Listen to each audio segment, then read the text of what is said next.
Hello दोस्तों, मैं आपके लिए आज 30 इम्पोर्टेंट क्वेश्चन बायोलॉजी से कराने वाले हैं। बायोलॉजी से क्वेश्चन कराने वाले हैं, तो आप ध्यान से इस वीडियो को अंत तक देखिए। चलिए स्टार्ट करते हैं। पहला क्वेश्चन है, जीव तथा जंतु विज्ञान के जनक कौन है? तो ये है अरस्तु। अरस्तु इसका राइट आंसर होगा। अगला है, जीव विज्ञान शब्द का प्रयोग सर्वप्रथम किया किसने किया था? तो लैमार्क।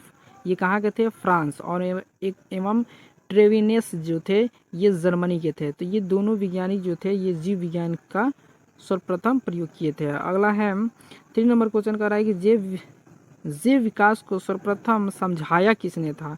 तो ये थे लैमार्क ने। लैमार्क थे जो कि फ्रांस के एक वैज्ञानिक थे। इन्होंने जैव विकास को समझाया था। ठीक। 14 नंबर क्वेश्चन की तरफ चलते हैं। ये कह रहा है कि चिकित्सा शास्त्र का जनक कौन है? तो ये है हिपोक्रेटस। हिपोक्रेटस जो थे ये चिकित्सा शास्त्र के जनक कहा जाता है इनको। अगला है वनस्पति विज्ञान का जनक। तो ये है थ्रियोफ्रेटस। थ्रियोफ्रेटस जो है ये वनस्पति विज्ञान के जनक है। अगले क्वेश्चन की बात करें तो ये है रसायन विज्ञान के जनक। तो ये है लेवोजियर। लेवोजियर जो है ये रसायन विज्ञान के जनक हैं। अगले क्वेश्चन की तरफ चलते हैं। 7 नंबर क्वेश्चन। 7 नंबर क्वेश्चन क्या कहता है? कहता है कि मानव का विकास इतिहास परंपराओं से संबंधित विषय कहलाता है। वो क्या कहलाता है? तो एंथ्रोपोलॉजी कहलाता है। क्या कहलाता है? एंथ्रोपोलॉजी। अगला क्वेश्चन है कि गैसों के विसरण के लिए नियम का प्रतिपादक। गैसों के विसरण के नियम का प्रतिपादक तो ये थे ग्राहम बेल। Graham bell. हम आपको 13 क्वेश्चन कराने वाले हैं। तो ये जो भी 30 क्वेश्चन होंगे ये एग्ज़ाम में कई बार, एक बार, दो बार, तीन बार, यानी कई बार ये पूछा जा चुका है। ठीक है, तो आप इसे एक दो बार अगर यदि इस वीडियो को देखते हैं तो आसानी के साथ ये सारे 30 क्वेश्चन आपको याद हो जाएंगे। ठीक। चलिए अगला क्वेश्चन जो थे ये क्या बता रहे थे? बता रहे थे कि गैसों के विसरण के नियम का प्रतिपादक। तो ये है ग्राहम बेल। ठीक। अगला क्वेश्चन है कि ग्रहों के गति के नियम का प्रतिपादन किया था। तो जॉन्स केपलर ने। जॉन्स केपलर जो जॉन्स केपलर थे ये ग्रहों के गति के नियम का प्रतिपादन किए थे। अगले क्वेश्चन की तरफ चलते हैं। 10 नंबर क्वेश्चन कर रहा है, E=mc। ये जो फॉर्मूला है, ये जो समीकरण है, इसके खोजकर्ता कौन है? ये आइंस्टीन ने दिए थे। कौन दिए थे? आइंस्टीन। इसको आइंस्टीन का ही फॉर्मूला कहा जाता है। अगला क्वेश्चन है कि जड़त्व के नियम की खोज किसने की? तो ये थे गैलीलियो। गैलीलियो साहब जो थे ये जड़त्व के नियम की खोज किए थे। एक बात और है कि इन्होंने ही आपका दूरबीन का खोज किए थे। क्या किए थे? दूरबीन का। दूरबीन का जो खोजकर्ता है ये गैलीलियो साहब हैं। और जड़त्व के नियम का भी प्रतिपादन इन्होंने ही किया था।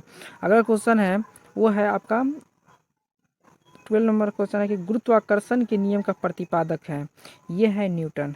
ये जो है न्यूटन साहब हैं जिन्होंने गुरुत्वाकर्षण के नियम का प्रतिपादक किया। ठीक है, अगले क्वेश्चन की तरफ चलते हैं। कह रहा है कि प्रकृति के वर्ण सिद्धांत के प्रतिपादक हैं। तो ये है डार्विन। राइट आंसर क्या होगा? डार्विन। 14 नंबर क्वेश्चन कर रहा है। 14 नंबर की उत्परिवर्तन का सिद्धांत दिया किसने? ह्यूगो डी ब्रीज ने।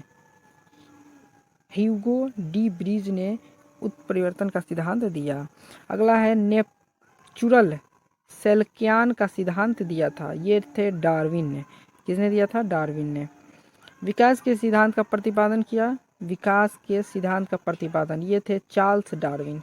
चार्ल्स डार्विन जो थे ये विकास के सिद्धांत का प्रतिपादक थे। अगला क्वेश्चन है कि आनुवांशिकी के जनक है। तो ये है ग्रेगरी जॉन मेंडल। आनुवांशिकी के जनक कौन है?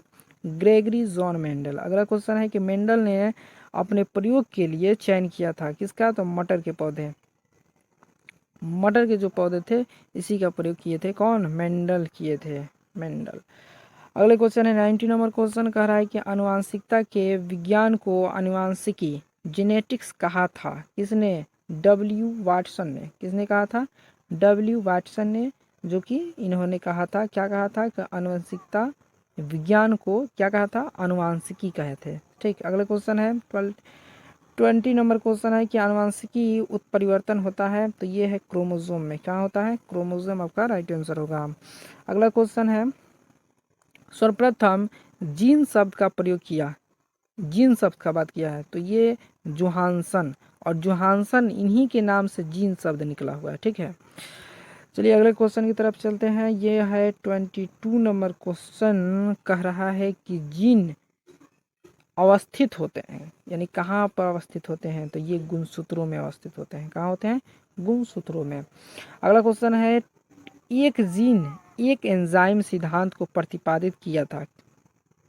ये थे बीडल एवं टैटम।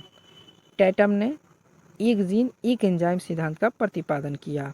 अगला क्वेश्चन है कि खून का रंग लाल किसके कारण होता है, तो ये है हीमोग्लोबिन के कारण। किसके कारण? हीमोग्लोबिन के कारण खून का रंग लाल होता है। 25 नंबर क्वेश्चन कहता है कि हीमोग्लोबिन में पाए जाने वाला तत्व है, वो है लोहा। लोहा, और ये मिलता कहाँ से है लोहा? तो सबसे ज़्यादा अगर हरी सब्जी की बात करें तो ये पालक में, पालक जो है पालक में सबसे ज़्यादा मौजूद होता है। ठीक, अगला क्वेश्चन है कि हीमोग्लोबिन यौगिक है किसका, तो प्रोटीन का। किसका है? प्रोटीन का। अगला है कि खून थक्का नहीं जमता, तो ये रोग है हीमोफीलिया रोग। हीमोफीलिया रोग जिस इंसान को हो जाए उसका खून कभी भी थक्का नहीं जम सकता है।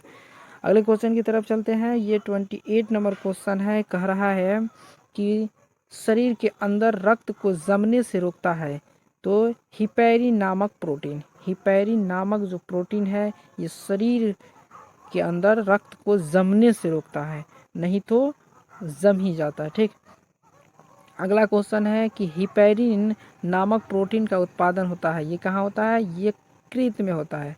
यकृत में होता है हिपैरिन नामक प्रोटीन का।